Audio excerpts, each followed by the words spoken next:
നമസ്കാരം. മലയാളി വാർത്ത ഇൻസൈഡിലേക്ക് സ്വാഗതം. മണിക്കൂറുകൾക്ക് മുമ്പ് മാധ്യമങ്ങളും ചാനലുമൊക്കെ ഒരു വലിയ വാർത്ത കൊടുത്തു. കേരളത്തിന് 13,600 കോടി രൂപ കടമെടുക്കാൻ അനുമതി നൽകി സുപ്രീം കോടതി എന്നതാണ് ആ വാർത്ത. എന്നാൽ വാർത്തയ്ക്ക് പിന്നിൽ ഒളിച്ചിരിക്കുന്ന ചില സത്യങ്ങളുണ്ട്. കേരളത്തിന് 13,600 കോടി രൂപ വായ്പയെടുക്കാൻ കേന്ദ്രം അനുമതി നൽകുകയായിരുന്നു.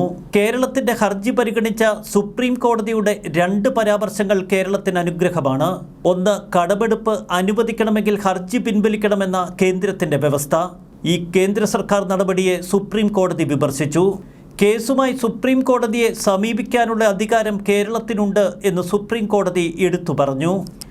സംസ്ഥാനത്തിൻ്റെ അധികാരം നിഷേധിക്കുന്നത് ശരിയല്ല എന്ന് സുപ്രീം കോടതി വാക്കാൽ പരാമർശിച്ചു. പ്രശ്നപരിഹാരത്തിന് കേരളവും കേന്ദ്രവും വീണ്ടും ചർച്ച നടത്താൻ സുപ്രീം കോടതി നിർദ്ദേശിച്ചു. കോടതിയിൽ നടന്നതെന്ത് എന്ന് വിശദമായി പരിശോധിക്കേണ്ടതുണ്ട്. സുപ്രീം കോടതി കേരളത്തിന് 13,600 കോടി രൂപ കടമെടുക്കാൻ ഉത്തരവ് നൽകുകയായിരുന്നില്ല.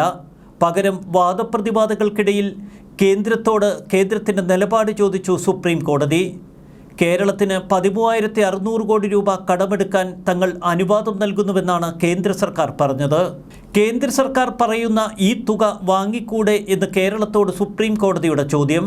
എന്നാൽ കേരളം 13,600 കോടിക്ക് പകരം 15,000 കോടി തന്നുകൂടെ, 26,000 കോടി രൂപയായിരുന്നു കേരളത്തിന്റെ ആവശ്യം എന്നൊക്കെ സുപ്രീം കോടതിയിൽ പറഞ്ഞു നോക്കി. കേന്ദ്ര സർക്കാർ പണം നൽകണമെന്നല്ലല്ലോ കേരള സർക്കാർ വാദിക്കുന്നത്. സംസ്ഥാനത്തിന് കടമെടുക്കാനുള്ള അനുവാദം നൽകണമെന്നല്ലേ എന്ന് സുപ്രീം കോടതി കേന്ദ്രത്തോട് ചോദിച്ചു.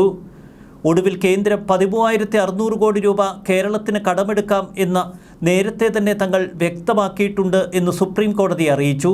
സ്വയംഭരണ സ്ഥാപനങ്ങളുടെ കടവും സംസ്ഥാനത്തിന്റെ പരിധിയിൽ ഉൾപ്പെടുത്തുന്നു എന്ന് കേരളം സുപ്രീം കോടതിയിൽ പറഞ്ഞു. 12,000 കോടി രൂപ സമാഹരിക്കാൻ കേന്ദ്രം അനുവദിക്കുന്നില്ല എന്നും കേരളം വാദിച്ചു. ചുരുക്കത്തിൽ കേന്ദ്രം അനുവദിച്ച 13,600 കോടി രൂപ മാത്രമാണിപ്പോൾ കേരളത്തിന് കടമെടുക്കാൻ കഴിയുന്നത്. ഇതാവട്ടെ പിണറായി വിജയനെ സംബന്ധിച്ച് വലിയ ആശ്വാസമാകുന്നു. കേരളത്തെ മറ്റ് സംസ്ഥാനങ്ങളുമായി താരതമ്യം ചെയ്യുന്നതിൽ അർത്ഥമില്ല എന്ന് കേരളം വാദിച്ചു. ഓരോ സംസ്ഥാനങ്ങളുടെയും ബജറ്റ് പരിഗണനകൾ വ്യത്യസ്തമാണ്.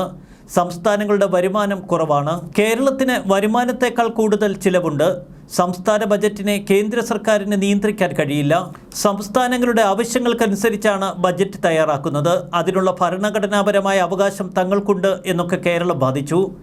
എന്നാൽ വാദപ്രതിവാദങ്ങൾക്കിടയിൽ കേന്ദ്രം അനുവദിച്ച 13,600 കോടി രൂപ കടമെടുക്കാൻ മാത്രമാണ് കേരളത്തെ സുപ്രീം കോടതി ഇപ്പോൾ അനുവദിച്ചിരിക്കുന്നത്. 13,600 കോടി രൂപ കടമെടുക്കാൻ കേന്ദ്ര സർക്കാരും സുപ്രീം കോടതിയുമൊക്കെ അനുവദിച്ചപ്പോൾ ഒരു 15,000 കോടി കൂടി കേരളത്തിന് വേണ്ടിവരുമെന്ന് കേരളത്തിന് വേണ്ടി വാദിച്ച കപിൽ സിബൽ പറഞ്ഞു. ബാക്കി തുകയുടെ കാര്യത്തിൽ കേരളവും കേന്ദ്രവും ചർച്ച നടത്താൻ ഒടുവിൽ സുപ്രീം കോടതി നിർദ്ദേശിച്ചു. ഹർജിയിലെ എല്ലാ ആവശ്യങ്ങളും പരിഗണിച്ച് ഒരു തീർപ്പാക്കലുണ്ടാക്കാൻ സമയമെടുക്കും എന്ന് കോടതി വ്യക്തമാക്കി.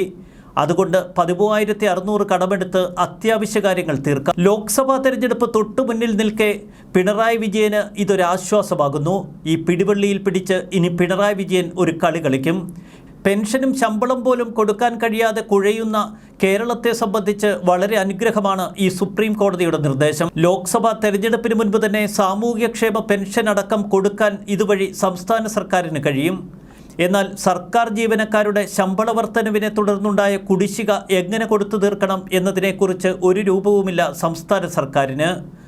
ഈ കുടിശ്ശിക അത്രയും കൊടുത്തു തീർക്കണമെങ്കിൽ ഏകദേശം 50,000-ഓളം കോടി രൂപ വേണം. പൊതുമരാമത്തുമായി ബന്ധപ്പെട്ട കരാറുകാർക്ക് കൊടുത്തു തീർക്കാനുണ്ട് മറ്റൊരു 16,000 കോടി. സുപ്രീം കോടതിയിൽ വാദപ്രതിവാദം നടന്നപ്പോൾ വളരെ പോസിറ്റീവായ നിലപാടാണ് കേന്ദ്രം കൈക്കൊണ്ടത്. കേരളം ഹർജി പിൻവലിക്കണം എന്ന ഒരൊറ്റ ഉപാധി മാത്രമാണ് കേന്ദ്ര സർക്കാർ മുന്നോട്ട് വെച്ചത്. കേരളത്തോട് ഹർജി പിൻവലിക്കാൻ ആവശ്യപ്പെട്ടതിനെ ജസ്റ്റിസ് KV വിശ്വനാഥൻ വിമർശിച്ചു. ഗുരുതര സാമ്പത്തിക പ്രതിസന്ധിയിലാണ് കേരളമെന്ന് ആദ്യഘട്ടത്തിൽ കേന്ദ്ര സർക്കാർ സുപ്രീം കോടതിയെ അറിയിച്ചിരുന്നു. എന്നാൽ തുടർവാദങ്ങളിൽ അതിനത്ര ശക്തി കൊടുത്തില്ല.